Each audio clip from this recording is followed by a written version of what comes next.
भरपूर नगरपंचायत झाल्यापासून किंवा त्याच्या अगोदरपासून हा कचरा इथं टाकला जात होता. त्या लोकांनी अगोदरच्या जे कोण पदाधिकारी होते त्यांनी त्या गोष्टी करायला पाहिजे होतं. अशी काय आमच्या पक्षाची असतील, त्याच्यावर विरोधी पक्ष असेल, विरोधी पक्षाने पण तेवढी भूमिका मांडायला पाहिजे. माझ्या हिशोबाने विरोधकांचं कामच ते आहे की चोख मांडायला पाहिजे. मी त्याला दोष पण देत नाही. जास्त जबाबदारी सत्ताधारी पक्षाची आहे. आम्ही ते विरोधी नगरसेवक पण या तुम्ही सत्ताधारी तुमच्यावर आरोप करताय, तर तुम्ही काय करत नाही, जनतेही काय करत नाही. तर आम्हाला जनतेला ना सत्ताधारी न्याय देत ना विरोधक न्याय देत. सत्ताधारी म्हणून आम्ही आमची जबाबदारी झिडकारत पण नाही. पण आमचं आता जागा बघायचा प्रयत्न चालू आहेत. आम्ही प्रायव्हेट जागा बघितली, पण ते रेट मध्ये जमत आहे. तेवढी नगरपंचायत सक्षम नाही की स्वतःच्या पैशांनी जागा घेऊ शकते. त्यामुळे आम्ही सरकारकडे मागणी केलेली आहे. मंत्री महोदयाजवळ बोललेलो आहे. आम्हाला एमआयडीसीच्या धरणाची जागा दाखवलेली आहे 99/5. पण जेव्हा आम्ही प्रत्यक्षात परवा जेव्हा जागा ती मापली प्रायव्हेट की हीच जागा आहे का, तर ती जागा 99/5 ती धरणाला लागून आहे. आणि धरणाला लागून जी जागा आहे ते वन विभागाला त्या लोकांनी दिलेली आहे.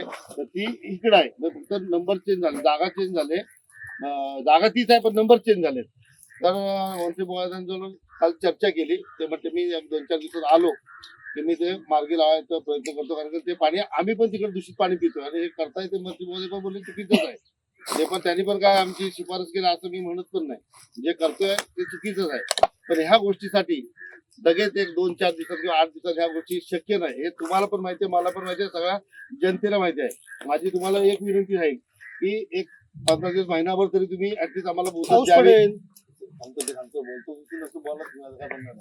तुम्ही मी तुम्हाला विनंती करतो आमच्या नगरपंचायतीच्या वतीने की आम्हाला तुम्ही ऍटलीस्ट 15 दिवस महिनाभर तरी मुदत द्यावी की ते प्रकार आम्हाला लवकरात लवकर हाताळता येईल. आणि मी तुम्ही आंदोलन केल्याबद्दल मी तुमचं धन्यवाद तुम्ही मानतो. कारण की तुमच्यामुळे आम्हाला तेवढा स्पीड वाढला काम करायला की आम्ही त्यामुळे जागे झालो. जे की सुस्तावलेलं होतं ते जागे झालो. म्हणजे सुस्तावलेले आपल्यामुळे जागे झाले. मी माझी जबाबदारी काय आहे ते मी इथं मांडली. आणि मी पहिल्यापासून राजसाहेबांजवळ बोलतोय. आता पण 10 दिवसापूर्वी त्यांनी जेव्हा आंदोलन पहिलं केलं तेव्हा पण मी माझी भूमिका मांडली. बाकी आता 10 वर्षापासून तुमची नगरपंचायत आहे सत्ताधाऱ्यांची.